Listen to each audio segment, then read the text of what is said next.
मैं हिंदू हूं या मुसलमान हूं या ईसाई हूं या सिख हूं, मैं उसको चैरिटी में देना चाहता हूं, तो कौन उसको रोक सकता है?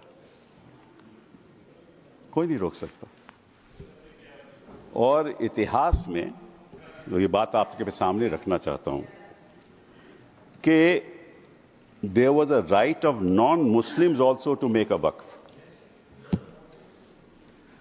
और 1954 में और 1995 में जो प्रावधान लाया गया उसमें यह लिखा गया कि केवल मुसलमानों को वक्फ बना सकते हैं, कोई और नहीं बना सकता, प्रॉपर्टी नहीं दे सकता। और 2013 में जो संशोधन लाया गया, ये जो रोक थी वे खत्म हो गई। अब ये जो 2024 का अभी कानून बना है, उसमें वापस ये कहा गया कि केवल मुसलमान ही वक्फ दे सकते हैं।